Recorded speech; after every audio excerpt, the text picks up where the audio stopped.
I think many people looking back on this history unfairly criticize Clinton for not having a foreign policy. I think that's the conservative critique of Clinton, that it was kind of all ad hoc and that he didn't really have a theory of the case. And that's just not true. And I hope what our book shows is that there was something that we call a Clinton consensus around foreign policy, that it took a while to get there and it was clumsy sometimes and it was a little haphazard, but when Bill Clinton left office in 2001, there was a center of gravity on the left among Democrats on foreign policy, and it did evolve around sort of three core issues.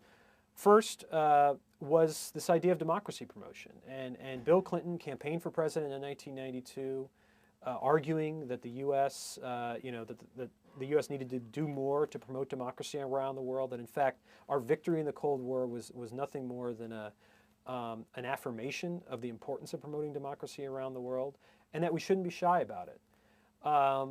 Clinton came up with several phrases to try to kind of explain what that meant. One of them was democratic enlargement, which was a theme that he and his administration pushed in the early 1990s.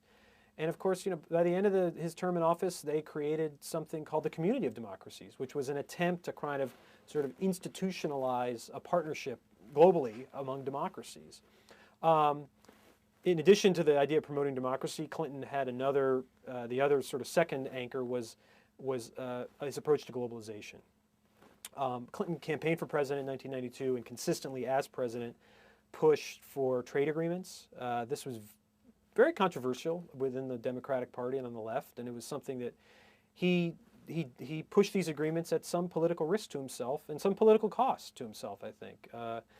And he was someone who believed very deeply in globalization. This was something that he, in the early days of his campaign in 1991 and 92, he talked a lot about the changing global economy and how that meant changes not just for America abroad, but how we needed to restructure our workforce and re-educate our workforce here at home. And Clinton, in many ways, throughout his presidency, was sort of an evangelist about globalization. Of course, his top advisors at say the Treasury Department, people like Robert Ruman and Larry Summers, were key players in that effort to try to kind of make America, as powerful as it could be in this increasing globalizing world. And then the third area in which Clinton certainly struggled with throughout his presidency, but I think towards the end had a large degree of confidence, was on the use of force. And the argument that America, there were moments when America did have to use force, and it didn't necessarily only have to come at times where our grave danger or national future was at stake. It was for things like humanitarian missions or for internal conflicts in which all the other options have been exhausted and force needed to be used to put down a repression of a minority group, for example. And we saw that in Kosovo in 1999.